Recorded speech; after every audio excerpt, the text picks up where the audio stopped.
የክረምት በጎ ፍቃድ ስራዎቻችን ላለፉት ጥቂት ዓመታት ብዙ ውጤት አስገኝተዋል። የክረምት በጎ ፍቃድ ስንል የእጅ አጠር ሰዎችን ቤት እንጠግናለን፣ እናድሳለን፣ እንሰራለን። ሃውሲንግ ላይ የምንሰራው ስራ አንድ የክረምት በጎ ፍቃድ ስራችን ነው። ሀገር በቀል ዛፎችን እንተክላለን፣ ፍሩቶችን እንተክላለን። በአንዳንድ ቦታ ደግሞ ባህር ዛፎችን እንቀንሳለን። ይሄም የክረምት በጎ ፍቃድ ስራ አካላችን ነው።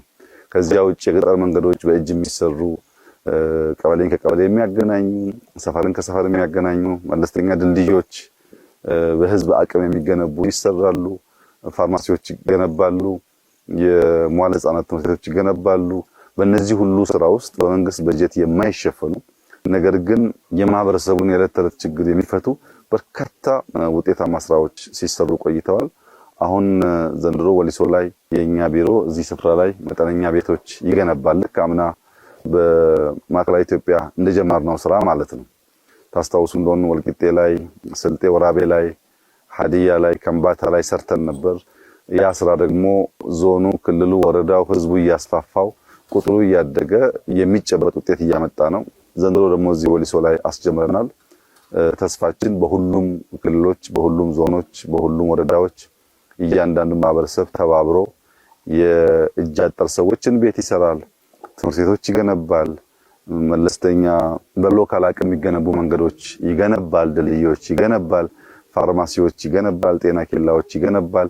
እነዚህ ስራዎች ተሰናስለው መንግስት በበጀት በእቅድ ከሚሰራቸው ጋር ሲደመሩ ነው የኢትዮጵያን ብልጽግና የሚያረጋግጡት። የኢትዮጵያ መንግስት ባለው በጀት ባለው የገንዘብ አቅም ብቻ ሊረጋገጥ የሚችል ብልጽግና የለም። ብልጽግና የሚረጋገጠው ያለን ትልቁ ሀብት ሰዋችን ነው። 130 ሚሊዮን ህዝብ ያላት ሀገር ናት። ይሄ ህዝብ ሲሰበሰብ ጉልበቱን፣ ሀብቱን፣ ዕውቀቱን ሲደምር በጣም በርካታ ችግሮች መፍታት ይችላል። ለምሳሌ ባለፉት 5-6 ዓመታት በሀገር ደረጃ 35000 መዋለ ህጻናት ተገንብተዋል። 35000 መዋለ ህጻናት መንግስት አቅጄ ልስራ ቢል የኢትዮጵያ መንግስት አይደለም የአፍሪካ መንግስታት አቅደን እንስራ ቢሉ ለአመታት ጊዜ ይፈጅባቸዋል። 35000 ተማሪ አይደለም 35000 ትምህርት ቤት ተገነባው። በዚህ ውስጥ ከ4 ሚሊዮን በላይ ህፃናት ዛሬ በሀገር ደረጃ በመዋለ ህጻናት ታቅፈው ትምህርት ይማራሉ። ከዚህ ቀደም መዋለ ህጻናት የማያውቁ ቅድመ አንደኛ ደረጃ ትምህርት ቤት ውስጥ ገብተው ታሪካቸውን፣ ባህላቸውን ተወሰነ ደረጃ ደግሞ ቤዚክ የሚባሉ የትምህርት ስርዓት አብሮ መዋልን ይማራሉ። ይሄ በጣም ትልቅ ድል ነው። በመዋለ ህጻናት ላይ የሚገነባ ማንኛውም ስራ ውሎ አድሮ ፍሬ ያፈራል። ከዚህ ቀደም የነበሩት መሰራታችን ግን የሚያተኩረው አንደኛ ደረጃ ላይ ነው። አንደኛ ደረጃ ሲመጡ ከገጠር የመጡ ልጆች ምንም ነገር ሳይገባቸው ስለሚቀላቀሉ ብዙዎች ተመልሰው ይበተናሉ።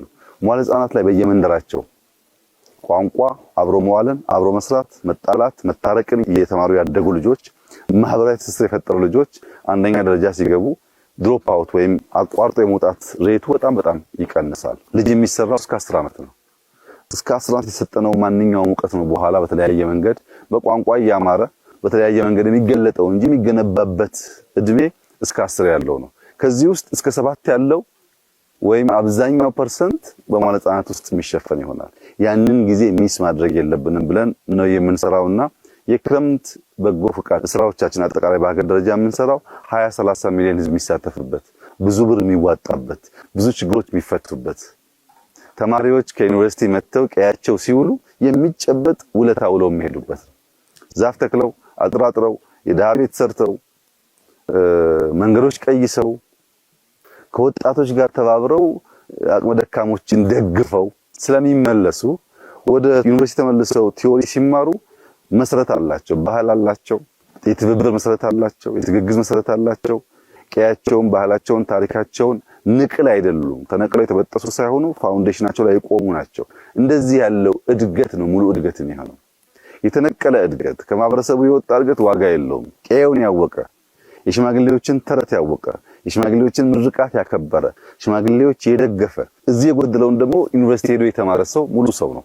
ያኔ ለሀገር የሚጠቅም ለሀገር የሚበጅ ዝም ብሎ የሚያወራ ብቻ ሳይሆን በተጨባጭ የሚሰራ ይሆናል። የማይሰራ እጅ በሚናገር አፍ ፍሬ ያፈራል። የሚሰራ እጅ በሚናገር አፍ በሚያስብ ጭንቅላት የተደገፈ እንደሆነ ግን ብልጽግና ያረጋግጣል። አብዛኛው አሁን ያለንበት ችግር የማይሰሩ እጆች በሚናገሩ ብቻ አፎች ተይዘው ልማት ይመጣ፣ ሰላም ይመጣ፣ ብልጽግና የሚረጋገጥ ይመስላችኋል? ያ መሆን አይችልም። የሚሰራ እጅ፣ የሚናገር አፍ፣ የሚያስብ አእምሮ ሲሰናሰሉ ነው ልማት ለውጥ ይመጣውና የክረምት በጎ ፍቃድ ስራዎቻችን ከበጀት በላይ ናቸው፣ ከልማት በላይ ናቸው።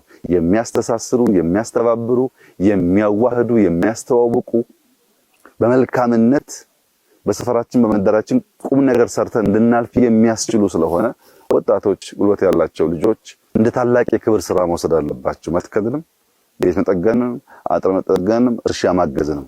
አዛውንቶች ደግሞ በዛ ውስጥ ባህልን፣ ቋንቋን ማስተማር፣ ተረትን ማስተማር፣ ጸሎትን ማስተማር፣ መሬት መርገጥን፣ አፈር መንካትን ወደ ሰማይ ሲያንጋጥጡ ለምስጋና እንዲሆን ደግሞ ማስተማር ያስፈልጋል። ያ በሚሆንበት ሰዓት ሙሉ ቅርጽ ያላት የምትናበብ ቁም ነገር የምትሰራ ለራሷ የምትበቃ ለሰፈሯ የምትተርፍ በሀገር ስመጥር የሆነች ኢትዮጵያን መገንባት ያስችላል። እንስራ፣ እንበርታ። ከስራ ከብርታት ውጪ የሚገነባ ሀገር የለም።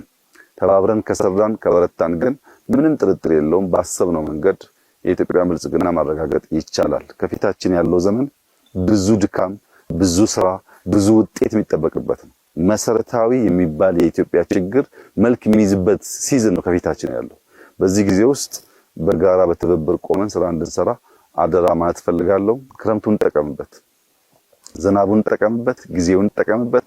ለኢትዮጵያ ብልጽግና አንዳንድ ጡብ የምናኖር መልካም ዜጎች ያደርገን ማለት ፈልጋለሁ። እጅግ አድርጌ